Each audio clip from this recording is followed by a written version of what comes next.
Eu lerei para nós um texto do Evangelho em Lucas, no capítulo 2, que narra a visita de Jesus ao templo quando ele tinha cerca de 12 anos de idade, nas proximidades da época em que um menino de família judaica faz o seu bar mitzvah, especialmente no templo, naquele tempo, porque havia o templo hoje em dia, nas sinagogas ou na frente do Muro das Lamentações, como é costumeiro a gente assistir.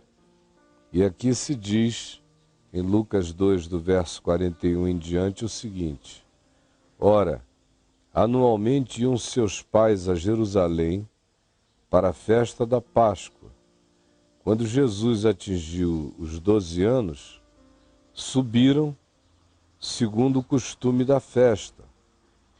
Terminados os dias da festa, ao regressarem, permaneceu o menino Jesus em Jerusalém sem que seus pais o soubessem.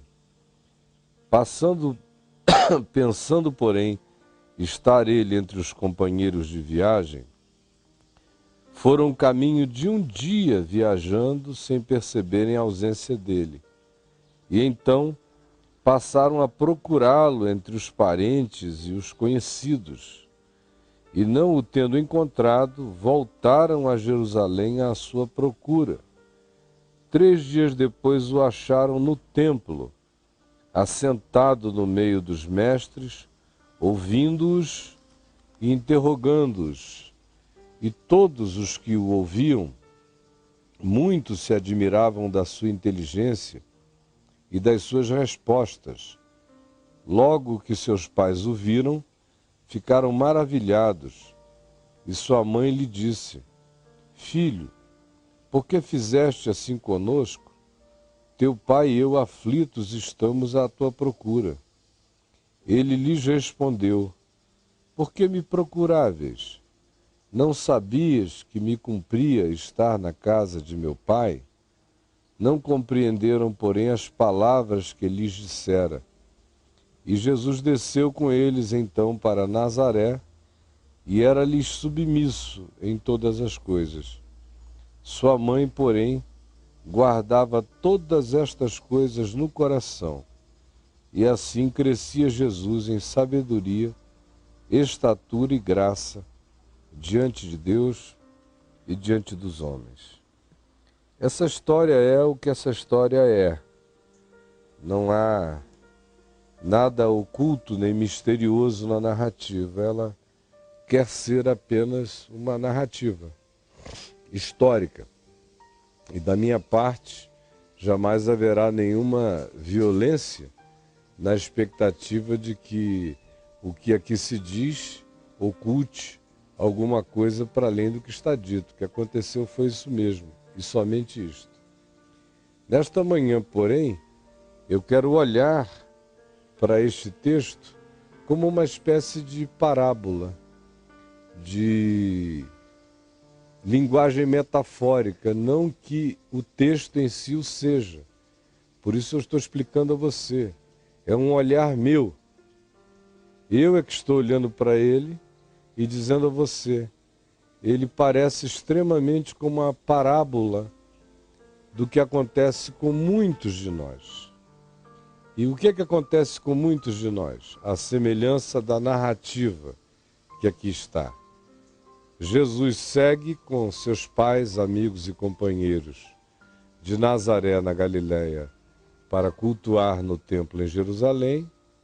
Eles chegaram juntos lá. Na hora de retirarem-se, José e Maria assumiram que Jesus deveria estar entre os amigos e companheiros de viagem, o que também mostra uma peculiaridade da personalidade dos pais de Jesus. Eles não eram paranoicos.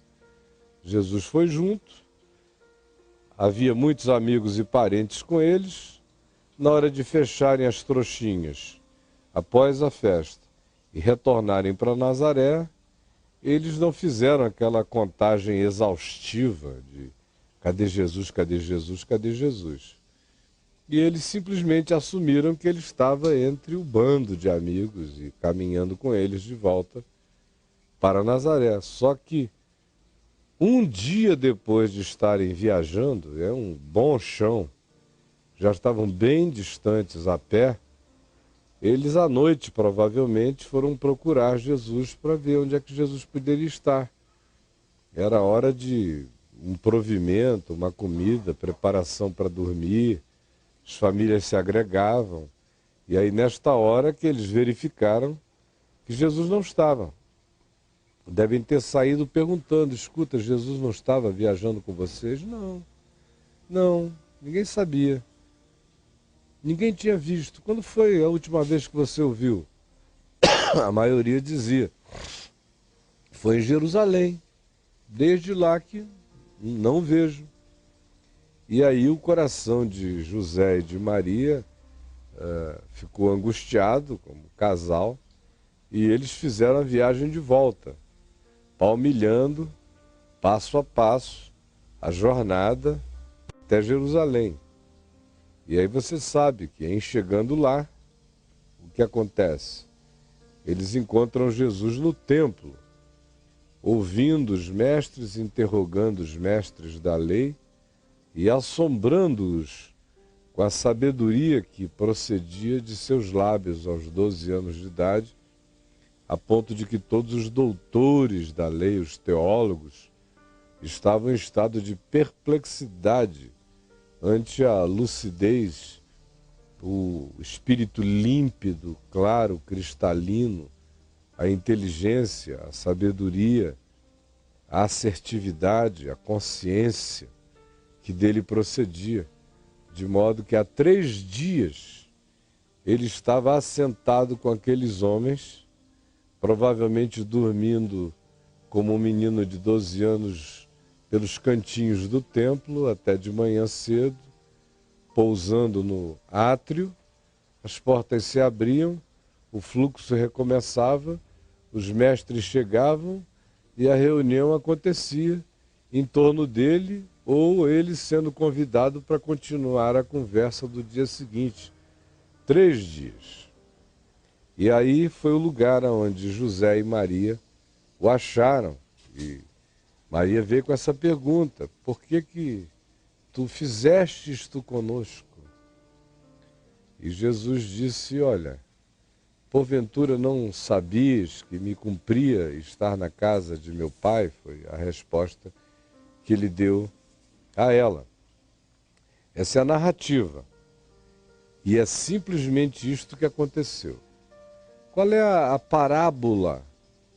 Ou qual é a figura, qual é a metáfora que essa narrativa simples traz para minha mente e para a sua mente neste dia? Para mim, isso aqui ilustra, note, eu não estou dizendo que é o que diz, ilustra perfeitamente algumas coisas que acontecem frequentemente com a gente. Especialmente quando a relação que a gente julga ter com Jesus é de familiaridade. São aqueles vínculos familiares. Você diz, eu cresci na fé, eu cresci na igreja, meus pais são cristãos, minha família é cristã, ou eu, desde pequeno que ouço essas coisas, e dá uma sensação psicológica de que o indivíduo, por ter crescido na ambiência, faz parte, de algum modo, independentemente do olhar, avistar, do ouvido, ouvir, e de se ter acuidade e percepção em relação a se estar ou não se estar com Jesus, dá-nos a impressão de que é a obrigação de Jesus estar conosco e não que seja uma obrigação saudável da nossa parte verificar se Ele está conosco.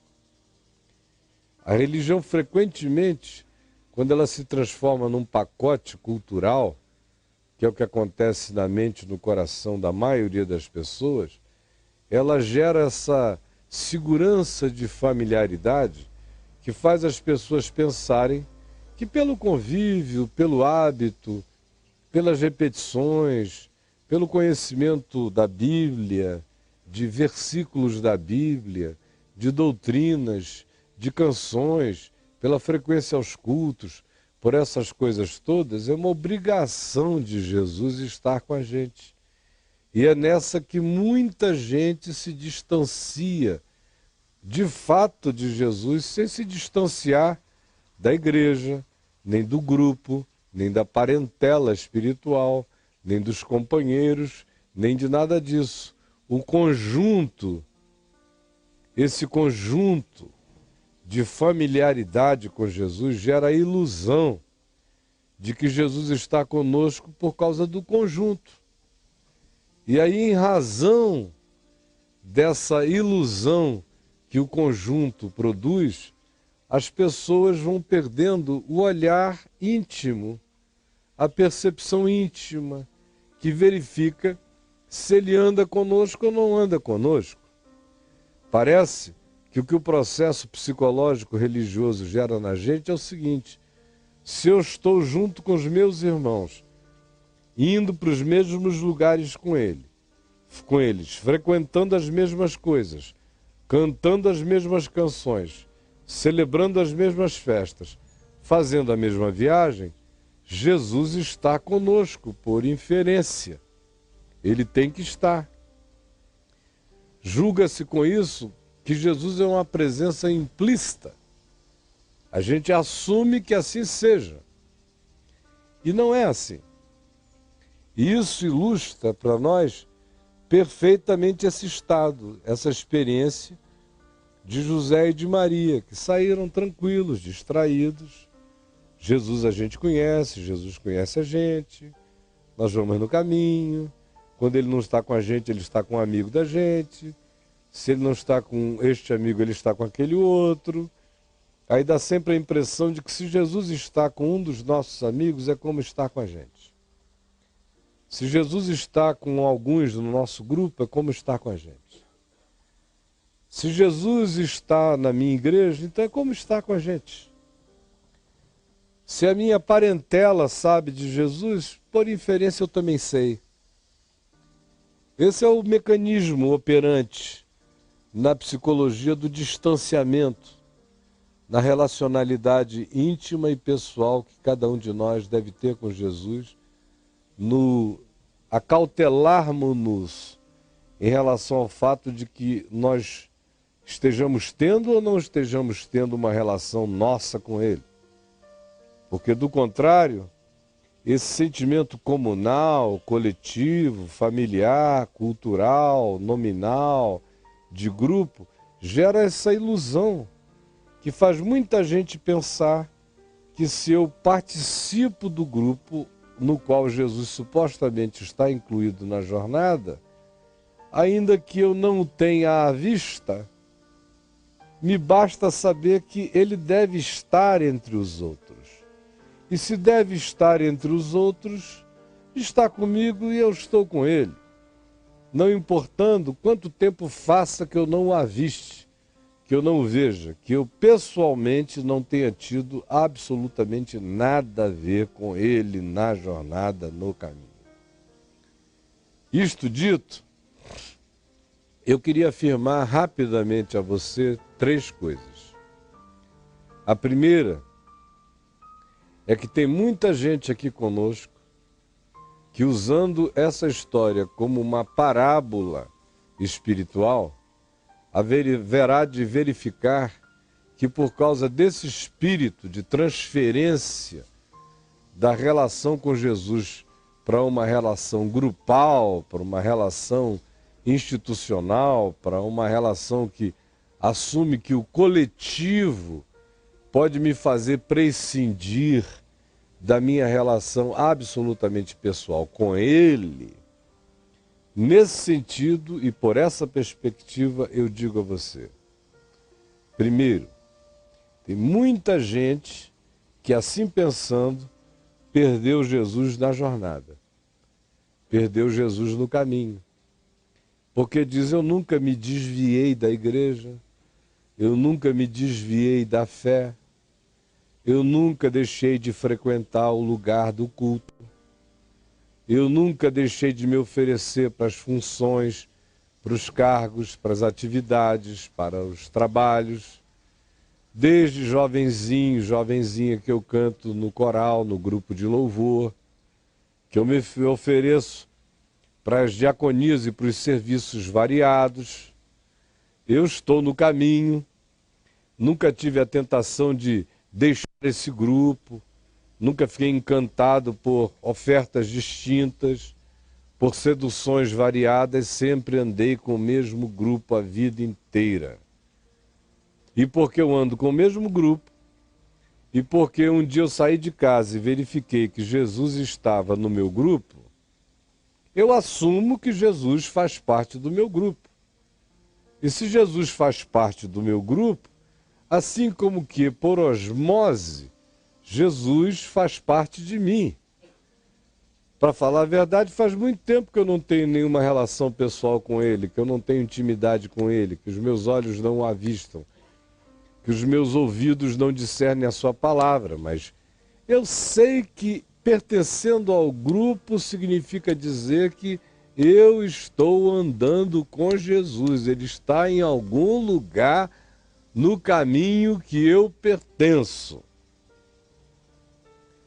Segundo equívoco, que do ponto de vista parabólico isso nos permite enxergar na psicologia do nosso engano, na relação com Jesus, tem a ver com o fato de que não só tem gente que perde Jesus na caminhada, na distração, mas tem muita gente que perde a Jesus nessa história de que ele está com os meus companheiros.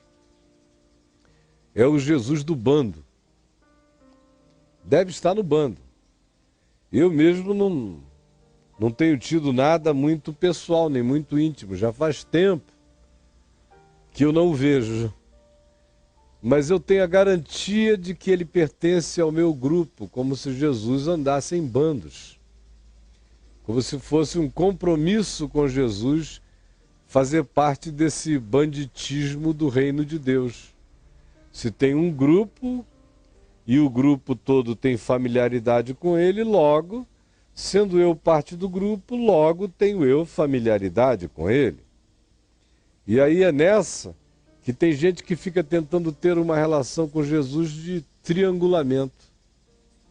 A minha mãe é piedosa, meu pai é piedoso.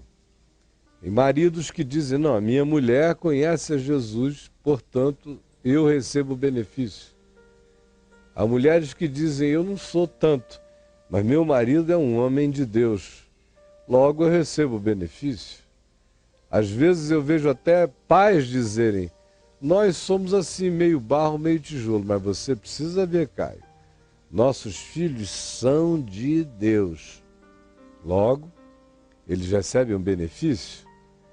Ou porque eles dizem: nós não temos nenhum amigo louco, ébrio, pervertido, nem distanciado de Deus, nem blasfemo.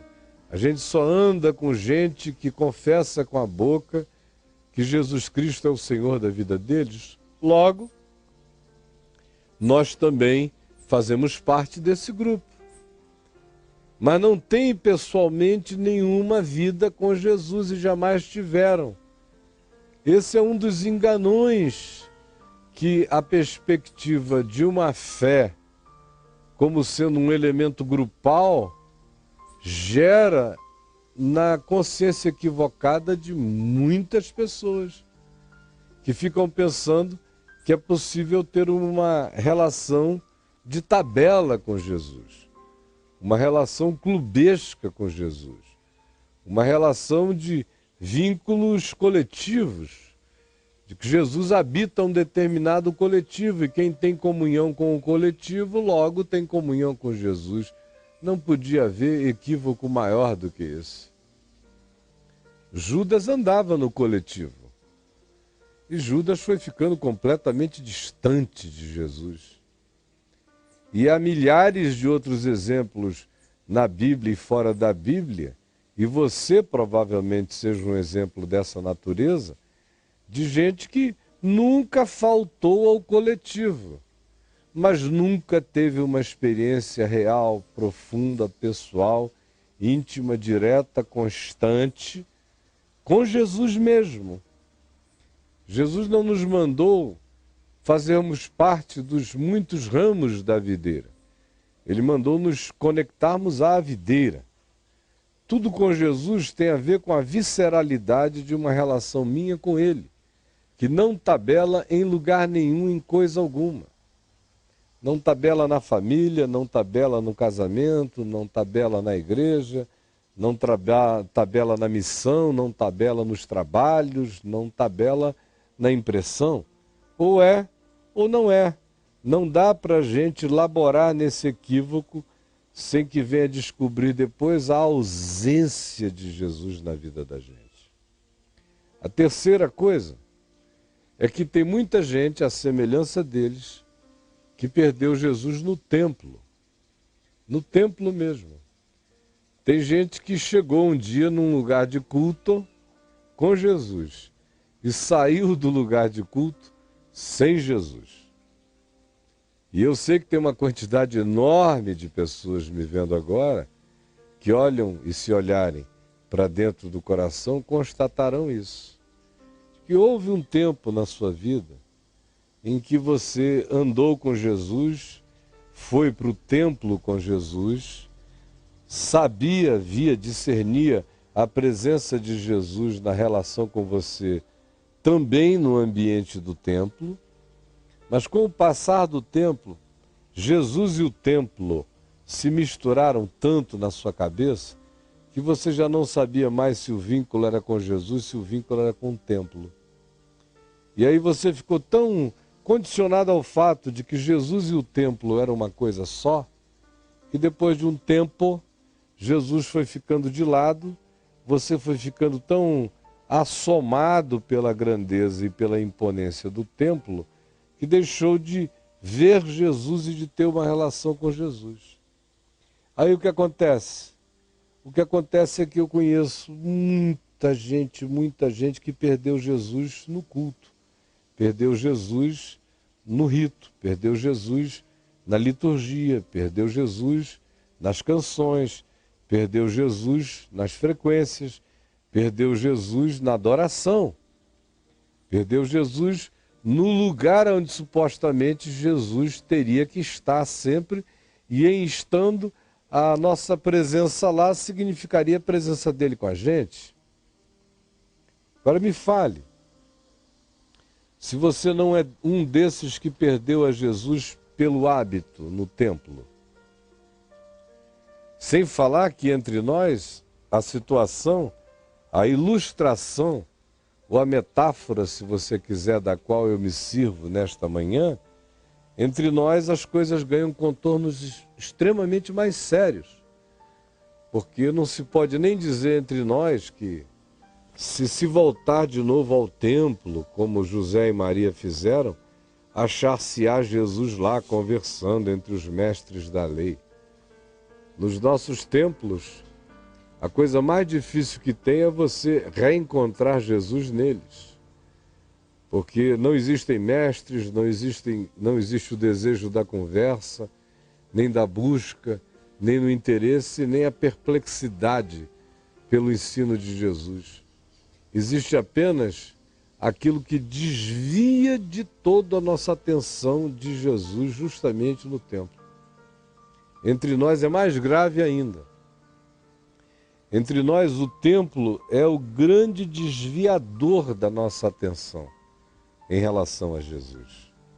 Quanto mais a gente entra e se distrai com as dinâmicas do templo, mais distantes de Jesus a gente vai ficando. Aí o cara chegou lá com Jesus, aí foi para o seminário para servir melhor a Jesus. Aí depois de 4 anos no seminário, ele fica com a impressão de que por ter feito ao seminário, ele comprou uma espécie de seguro vitalício da relação dele com Jesus. Aí ele continua prosseguindo a vida, pregando o evangelho por aí, sem que Jesus tenha nada a ver com ele, não sabe mais nem onde Jesus está. Ele pensa que Jesus habita a Bíblia, pensa que Jesus habita compêndios teológicos, pensa que Jesus é um transe que ele vive toda vez que ele expressa algumas das suas falas profissionalmente ungidas acerca de Jesus, e que isso agrada tanto a Jesus que o mero fato de ele assim praticar garante a presença de Jesus na vida dele. Há outros que vivem esse equívoco porque dizem: o meu sonho era casar com um pastor. Como se casar com um pastor fosse casar com Jesus. Para descobrir logo que às vezes o pastor é doido, é um cara que elabora no mesmo equívoco, que é sem caráter, que não é convertido, que faz daquilo apenas uma profissão, que ele apenas aprendeu os jargões, as dinâmicas e os conteúdos superficiais para serem ali passados para entreter aquela assembleia de gente igualmente iludida. Há outros que dizem: não, eu estou tão envolvido com missões, eu levanto fundos para a divulgação do Evangelho, eu canto, eu toco, eu sou introdutor na porta, digo: entrem, eu ajudo as pessoas a se assentarem, eu faço parte de reuniões, eu sou um cara do templo. Tem gente que tem até aquele orgulho de dizer: eu era ratinho de igreja, eu sou ratinho de igreja, ratinho de templo, porque vive lá. Mas eu conheci no curso da vida, e conheço até hoje, uma quantidade inumerável de pessoas que por essa ilusão perderam Jesus no templo, ficaram com o templo, ficaram com o prédio, ficaram com a agremiação, ficaram com a sociedade, ficaram com os trabalhos, ficaram com os serviços, ficaram com os esforços, ficaram com a agenda e ficaram com o engano de pensarem de que, em estando naquele lugar, participando daquele festival religioso, isso significava algo equivalente a ter um vínculo com Jesus. E às vezes é só na necessidade de andar por um caminho natural da vida que nos leve na direção de um ambiente não religioso que não seja aquele, que o indivíduo vai descobrir, tempos depois, que anda solitariamente. Às vezes é quando a noite chega, seja ela a noite de José e de Maria, que não era uma noite de angústia naquele dia, era só a hora de ver onde é que estava o menino.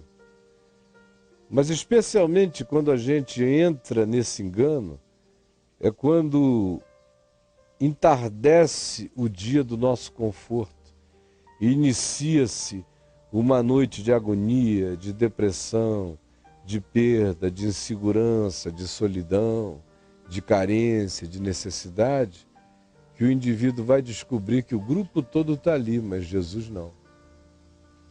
Que a pessoa vai dizendo: escuta, Jesus está contigo, e vai levando susto. O amigo diz: comigo não, não estava contigo não? Escuta, Jesus está contigo? Não, comigo não. Pensei que estava contigo. Escuta, Jesus está contigo? Não, comigo não. Pensei que estava contigo. Escuta, Jesus estava contigo? Não, comigo não.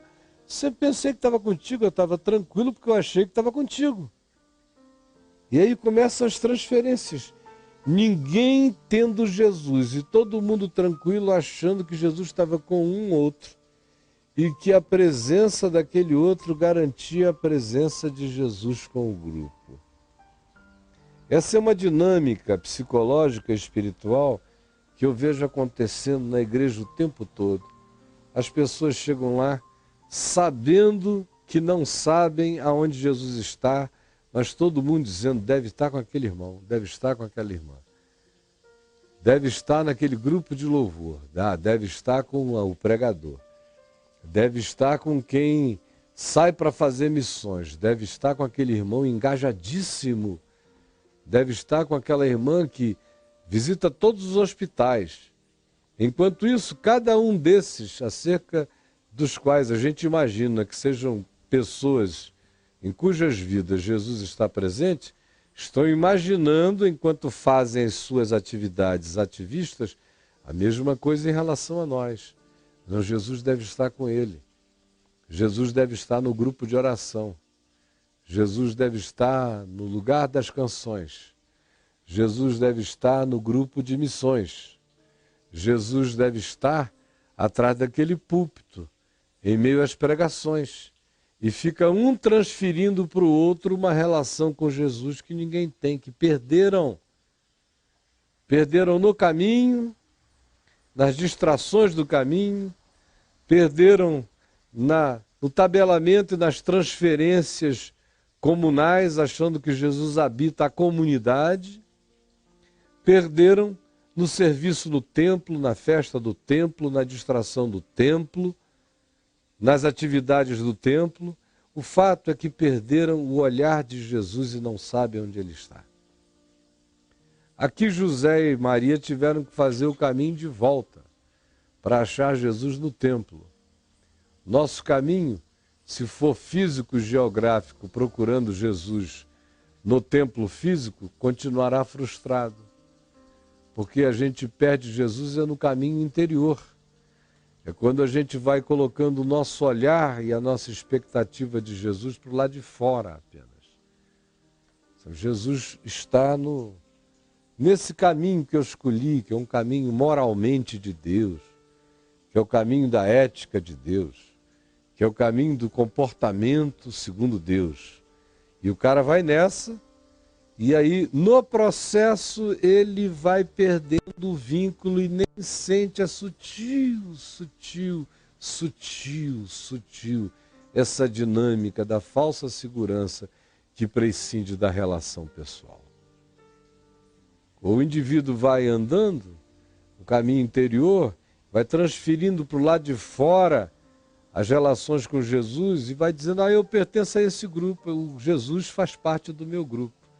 E aí dançou, geral, porque Jesus não nos oferece uma relação grupal que faça qualquer e que tenha qualquer chance de vir a prescindir da nossa relação íntima e existencial e pessoal com Ele.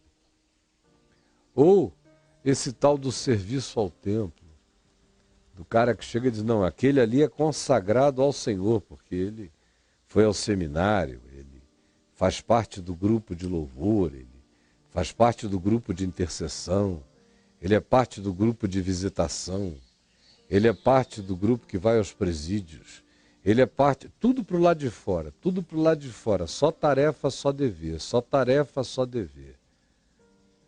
E tudo vinculado ao templo. E Jesus onde está? Jesus onde está?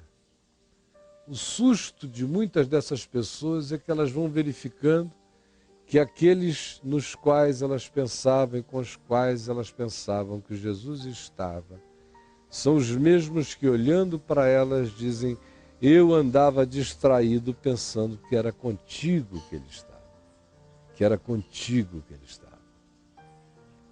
Então hoje, a minha palavra a você é, faça o caminho de volta, veja na sua mente, no seu coração, quais foram as distrações. Porque teve muita gente que começou bem. Teve gente que começou no primeiro amor mesmo, saindo de casa de mãozinhas dadas com Jesus, andando com Ele para e passo todo dia, o tempo todo, toda hora. Tinha gente que só se satisfazia com a presença dEle, com o discernimento dEle, com a realidade dEle com a gente. Até que com o passar do tempo Jesus foi sendo diluído no caminho. Jesus foi sendo diluído na coletividade dos nossos companheiros. Jesus foi sendo diluído nos nossos muitos serviços ao templo. E a gente depois volta para casa e quando a noite escura chega, a gente descobre que está sozinho. Se é esse o seu caso, se foi esse o seu caso, se tem sido o seu caso, eu recomendo a você fazer aquela viagem para dentro, no coração, e ver quais foram as distrações, quais foram as tapeações, quais foram os mecanismos de substituição, quais foram os elementos que entraram, tirando o seu olhar e a sua vincularidade, e a sua intimidade, e o seu pertencimento, e a sua ligação a Ele, fazendo isso ser transferido para um elemento grupal, mas que distraiu você definitivamente da necessidade do seu vínculo íntimo e pessoal e intransferível da sua vida para com o grupo, a família, e menos ainda para com o templo, para com a igreja, para com os serviços, para com a empresa religiosa de Deus, como se existisse tal coisa.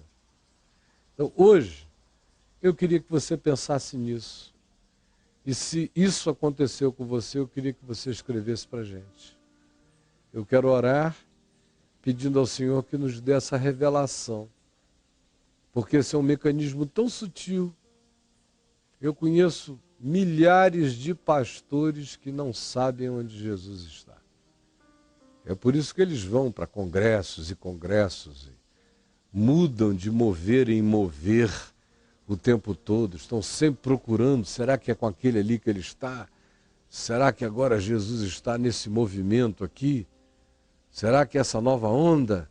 Será que é essa nova doutrina? Será que é aqui que Jesus está? Porque eles perderam Jesus em algum lugar faz muito tempo.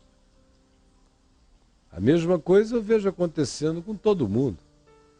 Por que essa rotatividade, essa loucura do sujeito sair procurando Jesus em tudo que é boteco espiritual, nos botequins da religião?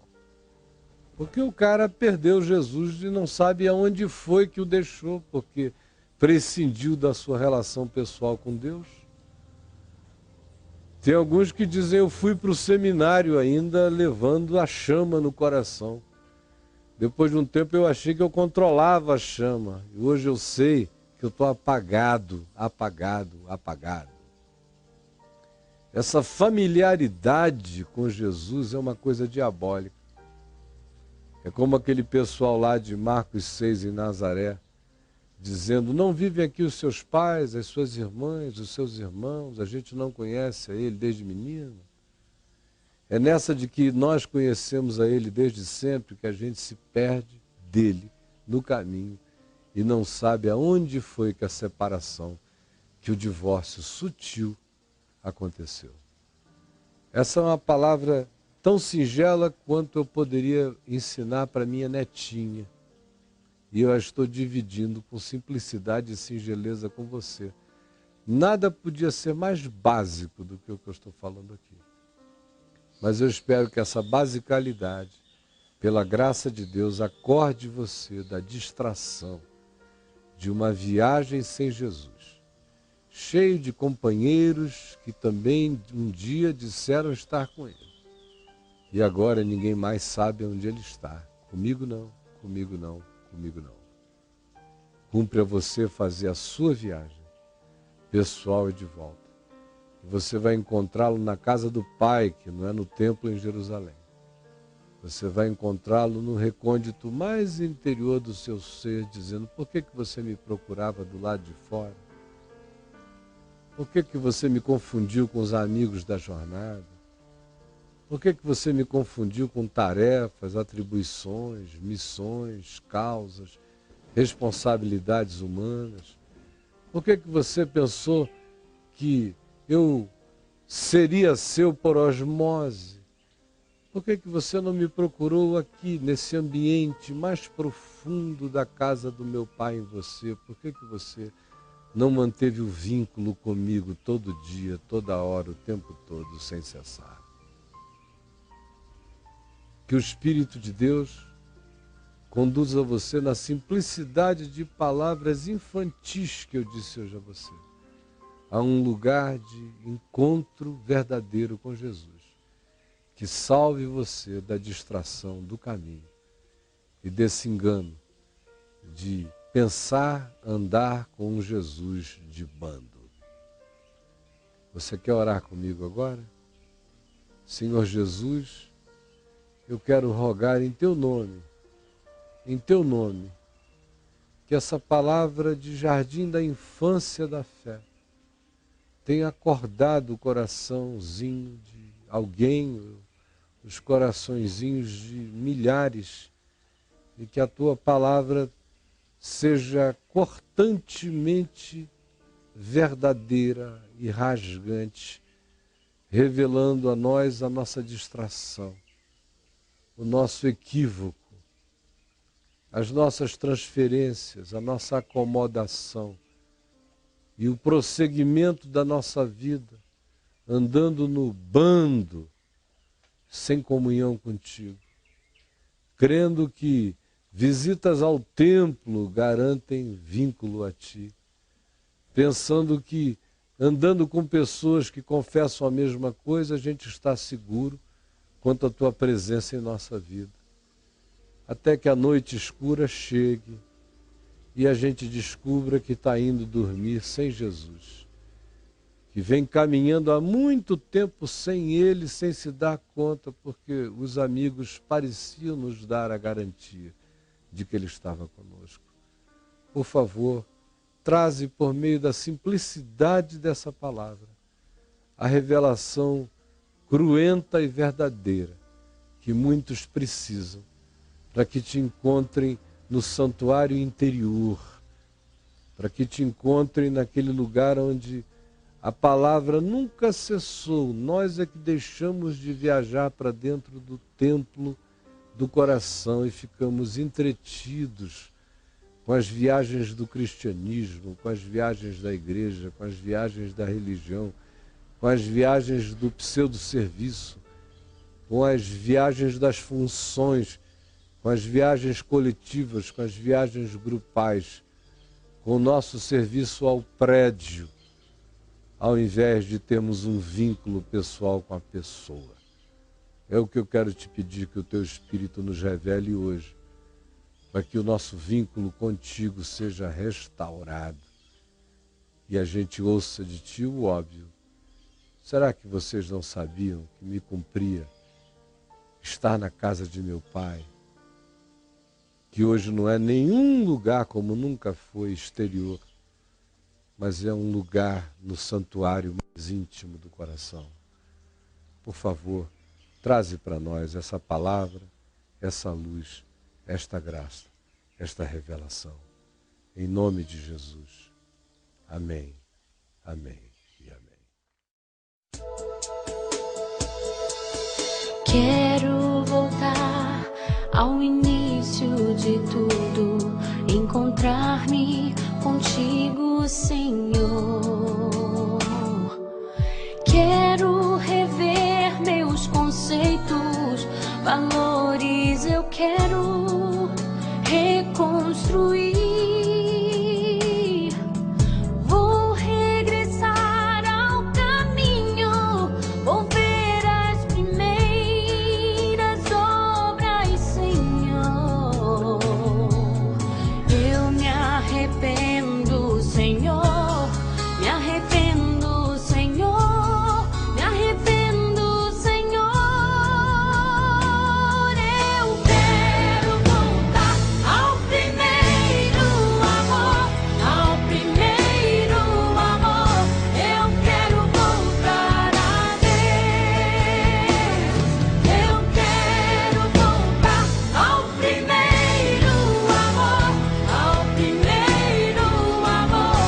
Eu quero voltar a Deus.